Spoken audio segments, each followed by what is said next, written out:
Welcome back to Keisha's Crumbs. Hey y'all. So today this is just a quick video on two of our favorite things. We're going to talk about two finger foods we know and love, tuna fish and deviled eggs, honey. Oh yes. And this is also going to demonstrate how and why, case in point, Southerners rarely use a recipe. Okay, unless it was handed down from generation to generation, maybe. But otherwise, we have just always learned to make do with what we already have in our kitchen and our cupboards. And if you don't do that today, I would encourage you to start doing so because that's really how you learn to cook. Even if you do have a recipe, yes, it is best to follow the recipe to the T at the beginning so you can really know how the recipe works and how it tastes, whether it's an effective recipe. But from there, you can start tweaking it and twerking that thing, honey. But let's get into this tuna. Really quickly, we're going to look at all of our ingredients. First, we have some mayo. Then we have some mustard. Next, we have some sandwich spread. Got to tell you about the sandwich spread, honey. And then we have some bread and butter pickles. We have dill weed. We have celery seed. We have white pepper and pink Himalayan salt. Last but not least, a little bit of sugar. So the first thing I like to do is take my fork and really break up the tuna. Here you can see I've diced up some eggs, some white onion, and the bread and butter pickles. There was just a tad bit of relish left, so baby, I'm going to use that little bit that's in there. But the main thing to do first is to break up your tuna. The reason why that's so important is because if you think about it, the tuna is in the can in chunks. When you add your seasoning, your vegetables, your mayo, all of those ingredients to the tuna, you want to be able to very easily incorporate those ingredients. So do yourself a favor and take your fork, as you see me doing here, and really break those chunks of meat apart. Okay, that's first thing first. And I know you see this is tuna in oil. I normally buy the tuna in spring water, but my friend had the tuna in oil. I will tell you that if you purchase tuna in oil, it is best to first drain the oil off and then run some lukewarm water over it and drain it again. Okay, so it's okay to buy it in oil if that's what you choose to do. It does have a little more flavor to it, but I always rinse that oil off. Now I'm going in with the mayo. Once again, just to talk about how we make do with what we have. Again, I wouldn't normally buy tuna in oil, but this is what we have. So I make do by rinsing it off. Second thing is that I never buy Kraft mayo. Just my little tidbit. I use Hellman's. Hellman's is my favorite. Why? Because Hellman's has lemon juice in it. So when I'm making my homemade tartar sauce, when I'm making pasta salad, when I'm making my different dips and things like that, I like that twang of lemon. So that's why I always use Hellman's. Hellman's is my mayo choice because it is made with a good deal of lemon juice. My second mayo of choice is Duke's mayonnaise. So Duke's mayonnaise, I really prefer it for like tartar sauce, but my point is, if you don't have a specific mayo that you like, it is fine. But if not, if so, just be comfortable with using whatever you have available. Now I'm going in with the white onion. So as I go in with the white onion, first of all, I'm going to dice the onion really fine. I don't want to bite into chunks of onion in my tuna. Quite honestly, I wouldn't mind, but I don't want other people to bite down into chunks of onion because they may not find it to be pleasant. Sometimes when I'm making tartar sauce, I actually take a grater and grate the onion. But when you grate the onion, it can produce a lot of juice. So I don't like to grate the onion into my tuna for that reason. So I just do a fine chop on it. But the secret is once you get your fork and you start to stir it, you want to press down on that onion. So you're mashing the onion against the side of the bowl as you're stirring. Okay, that's just one of my little tricks.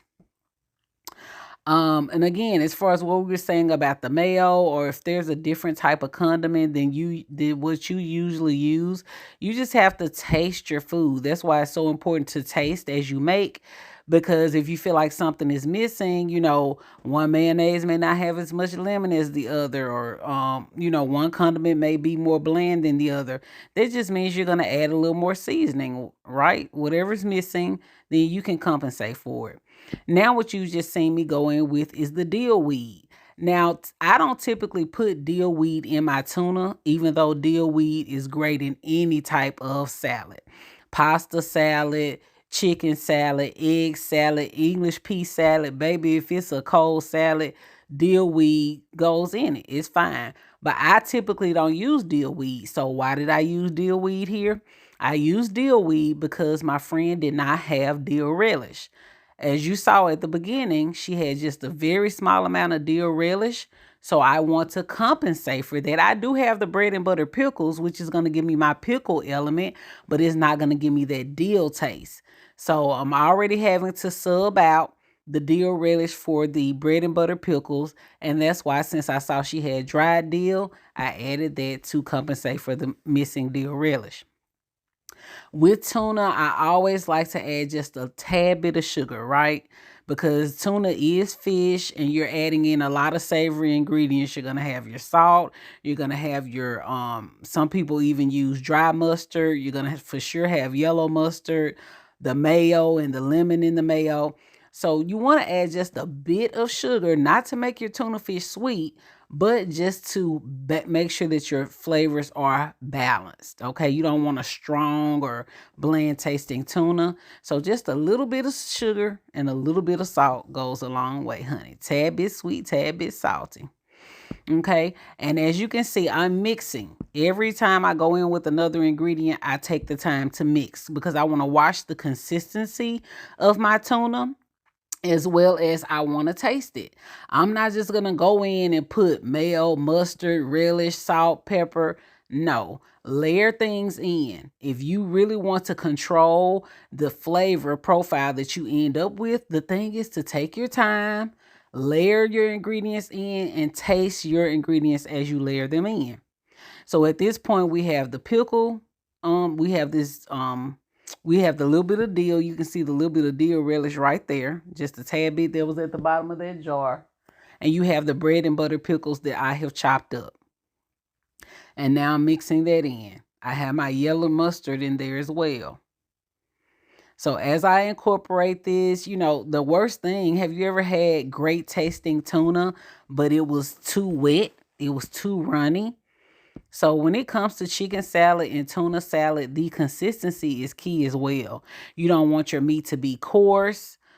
So that's why it's so important to break your meat down so that as you incorporate the ingredients, it can actually smooth out the meat and give you that great texture that you like to be able to spread over a cracker or spread over your white bread for your sandwich. Baby, it's just, it's an art to it. Okay. So at this point, you keep seeing me take the pausing for the cows, honey. See the little bit of onion? I love being able to see those ingredients. And now I'm going in with a little more mustard.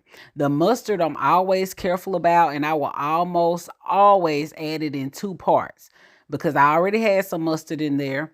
I stirred it up and I tasted it. Now, the mustard is going to make the tuna just a little bitter. So that's why I want to make sure that I don't put too much in there. If I put too much in there, I won't be able to take it out. So I tasted it. It could still use just a little bit of mustard in terms of taste and in terms of color. A lot of people look for a certain color in tuna, and you normally don't see tuna fish that's white. If it's white, that means they probably didn't use any mustard. But I could afford to use some more mustard there, so I did. Now I'm going in with my chopped egg. And ooh, I just love egg in my tuna fish. I can eat it without it, but I almost always want it in there because I love how that yolk, that hard boiled yolk of that egg mixes in with the actual tuna fish, and it helps bind everything together. It kind of creates a binder. And then to just have those little soft bites of the actual boiled egg white, I just love it. And so here we are, just that quickly. I just topped it with a few green onions, but you saw each of the ingredients, and now we have this beautiful tuna salad. It is beautiful in color, and it tastes just as good as it looks. Now let's move on to the boiled eggs, y'all. A lot of similarities between deviled eggs and tuna fish, because it's like making egg salad, right? But you can see I'm using the same technique again. I'm going in with my fork and I'm going to break that egg up. These were some beautiful eggs. They were organic eggs, big, large, brown organic eggs, and that's why the yolks are so beautiful. You can see how bright yellow these yolks are, and they were so satiny in texture. So a lot of people think that there's no difference in the quality of eggs, but it really is. And if you've ever bought like a brown egg versus a white one or an organic egg, you can truly taste the difference. But look how fine that has minced up. So I want to make sure that it is like this before I go in with my salt. I don't think I mentioned that during the tuna part, but I always go in and season with my salt before I do anything else, to make sure that my actual, the yolk is the foundation of this stuffing. So I want to make sure that that yolk is seasoned appropriately. So I always just sprinkle a little salt on the yolk itself before I start layering in the other ingredients. And now I'm going in with the mayo. Yet again, texture is going to be important, right? You've had some great tasting deviled eggs, but what? They're too runny. It won't even stand up in the egg. It's spilling over the side.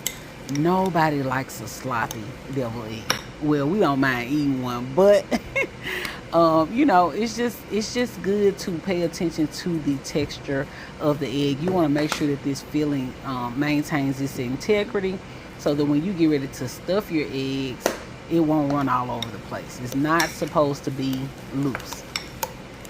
Again, I'm going in with dried dill for the same reason. Normally, in my egg salad or my deviled eggs, I use dill pickle relish, but she didn't have any, so I used her dried dill. Now, this is something I normally don't do. I never, in which I know a lot of people in the South do especially, use Miracle Whip. I never use Miracle Whip in tuna, in egg salad, in any salad. I just don't, and I certainly don't eat it on sandwiches. But again, that's all that she had. So I figured the fact that I was missing my dill relish, right?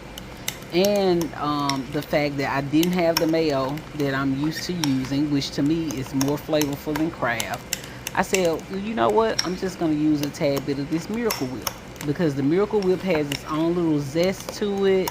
It already has relish in it. It has this sweet and tangy flavor. So I didn't go crazy with the Miracle Whip. I didn't use the Miracle Whip to replace the mayo. The mayo is still my main binding agent and my main mixing agent. I just used the Miracle Whip to lift the flavor profile up just a tad bit, because I didn't have any dill relish and I didn't have any Hellmann's mayo. So, in tuna fish, it's easier to hide what it is that you're missing. But in the egg salad, all you have is an egg yolk. So you have to really be able to play up the flavor of that egg stuffing. And this is the final presentation, y'all. I went ahead and made her a platter of both angel stuffed eggs and tuna fish. And I even added a halo of spinach around her tuna fish salad. These eggs were delicious. She had pimentos in the fridge, so I added 1 piece of pimento to each egg for color. Thank you. I hope y'all enjoy.